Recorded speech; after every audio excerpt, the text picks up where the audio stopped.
To preface, it's not hard to impress me. It's not hard to get me to stick around. Hello, and welcome back to the YouTube channel. So last night on my Instagram story, I posted a little bit of a Q&A moment just because there's so many new people on my Instagram page and on my YouTube page. I realized I didn't really have a bookish get to know me on these platforms. So I decided to make a little bit of a book tag situation where you guys got to ask me some bookish questions. And I thought it'd be really fun to answer some because you guys asked some good questions. You guys asked the right questions. So with that being said, let's get into it. So this first question that was sent in to the Q&A was, why did you begin your journey of posting reels, and did you ever dream it would get so big? I started posting reels and bookish memes and doing reviews and stuff like that, mostly because I wanted a platform to be able to talk about books freely on. TikTok was a great place for me to kind of start and grow my platform there. To say it's big is... it means the world to me, because to me, I think I'm at like 2,800 followers on TikTok, and to like feel that other people look at that as like a big success is such a good feeling. I'm really proud of all the work that I do in my reels, all of my reviews that I post, all of my weekly wrap-ups, all of that stuff. I'm really proud of that. As to the why, I just wanted to talk about books. I just wanted to find a community of people, find people that liked books that I liked, and maybe find books that I didn't know existed and like them too. So it really has provided such a huge platform to reach out and connect with people that I never would have thought I would have ran into. I mean, some of the people that I talk to quite literally every day, or at least once a week, I have found through making content on TikTok. So, and obviously I branched out into Instagram and Facebook and YouTube, and it's fun. It's a lot of fun, and I love joking about books. I love talking about books. It's just a lot of fun. Do you have an all-time favorite book? Yeah. Yes, I do. A Day of Fallen Night by Samantha Shannon. This book is one of my all-time favorite books that I've ever read in my entire life. The entire story is very Game of Thronesy, and it's got so much political intrigue, it's female rage, different point of views and different characters. It's just such a fun ride. I'm about to do a reread of this book very, very soon because it was just announced that this series was going to be getting another book. So excited. Could not be more excited. If you haven't read A Day of Fallen Night, please do, especially if you're a high fantasy reader or even if you just like fantasy in general. This book is so good, and the audiobook is also very, very good. This book technically comes before The Priory of the Orange Tree. I always suggest in my lives and when people ask about this book, should I read Priory first or should I read Day of Fallen Night first? The answer is read A Day of Fallen Night first, please. This mostly because technically this is the prequel. So just read A Day of Fallen Night. Okay. What new releases this year are you most looking forward to reading? This year is going to be such a fun year for reading, and I'm really, really glad to have answered this question because there are so many amazing books that I have on this list. First of all, we've already hit one. Onyx Storm by Rebecca Yarros was my #1 most anticipated read of 2025. I think this was pretty much everybody's most anticipated read for 2025, and I'm on like chapter 4 of it, and I am loving it so much so far. As for other books on my 2025 release list, Caught Up by Navessa Allen is coming out this year. The last book in the trilogy of Forged in Blood is coming out this year. If you haven't read Forged in Blood, please read it.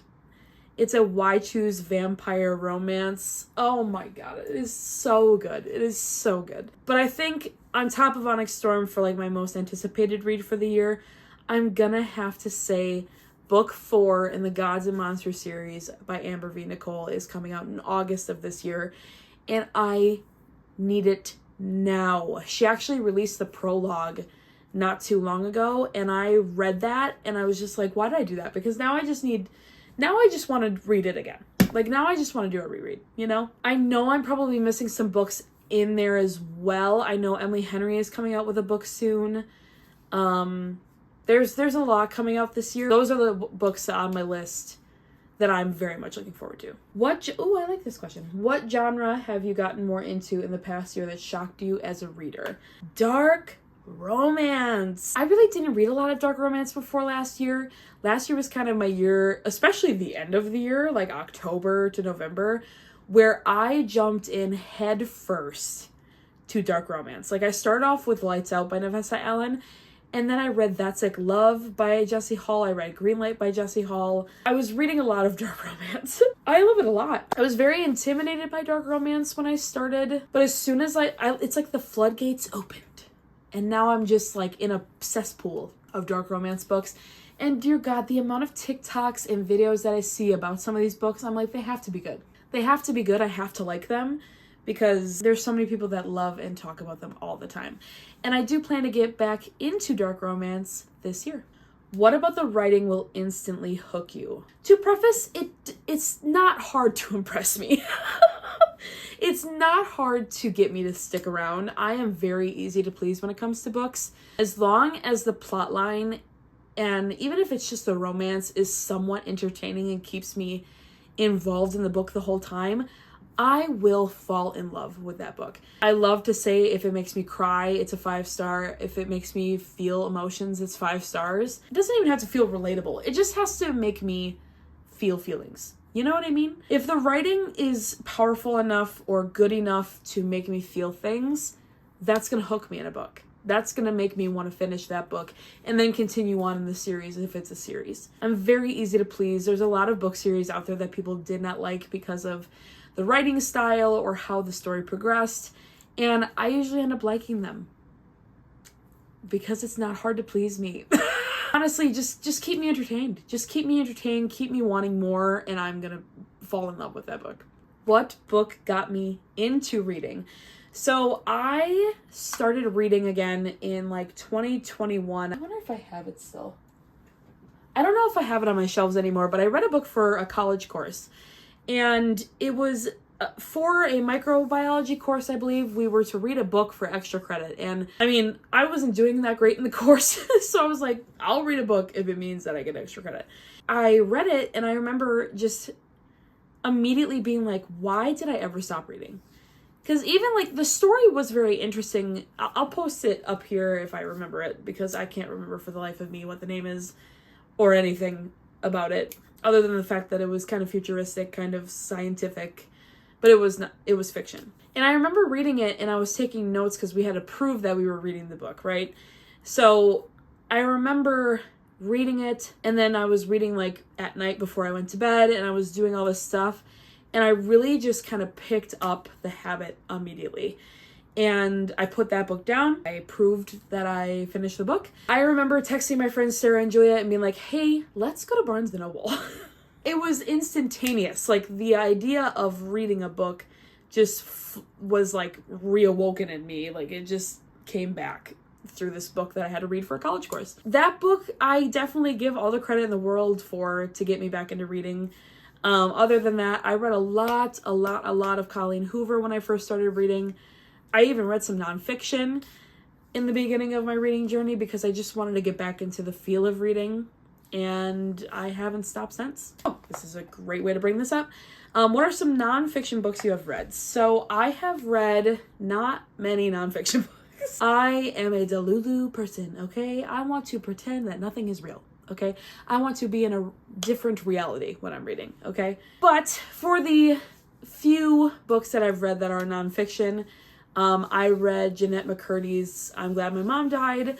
That was a very, very beautiful and heartbreaking story. And I listened to the audiobook for this one as well, and Jeanette reads it, and it was so good. If you're looking for a good nonfiction, this is a really good book, but please, please, please check your trigger warnings. I am a true crime girly to my core, okay? True crime fascinates the shit out of me, okay? It's scary to me, but it fascinates me. Specifically, Ted Bundy, okay? That man scares the shit out of me. I read The Stranger Beside Me by Anne Rule, and that book is such an interesting perspective on who Ted Bundy was and how he really could hide in plain sight and do all of these horrible, terrible things. Was it slow? Yeah. I mean, we're talking about a serial unaliver. I mean, it was very slow, but it was fascinating to me. It was fascinating to read from that perspective. And that was one of the first books that I read coming back into reading, and it was wild. I actually would love to get back into nonfiction reading, especially like true crime nonfiction reading. There's a couple of memoirs and autobiographies that I would like to read this year. Matthew McConaughey's I really want to read. Greenlight. There's a few out there. Ooh. If you could be put into the world of any book, what would it be? I don't even know. What world would I actually want to live in where I wouldn't have the threat of unaliving every single day? Honestly, I'll be super basic with you guys. I want to live in ACOTAR. I want to live in ACOTAR so bad. I think just the idea and the magic system behind ACOTAR, specifically in the Fae world, not the human world, the Fae world. Okay, I want to have magic powers. Okay, specifically, I want to be Pharaoh. I just want to be Pharaoh. There's something about ACOTAR that is just, it feels like home to me. That was one of like my biggest steps into romantasy that I've ever taken. And I have such a fondness of ACOTAR. It's so basic for me to say ACOTAR, but I don't care. It's the truth. That's where I want to live. I want to live in Valeris, man. Like, I want to live there. I don't know. Maybe it's cliche, but I'm a reader. That's what we do. I will end on kind of a fun note here with this question. Ship any two characters. Any two. I gotta be careful here. It's a spoiler. So if you have not read Throne of Glass, ignore me. Skip ahead, okay? I won't put subtitles up, okay? Okay? Are you here? Are you listening? You better not be. Manon and Dorian. Oh my god. It's been quite a while since I read Throne of Glass, but those two... Oh, the fan art of those two is just everything and more. Those two characters I think of all the time when I think of Throne of Glass. Obviously, I think of like the main two people in Throne of Glass the most, but like every now and then they pop up, and my god, I would ship them across the sea all the way to my house.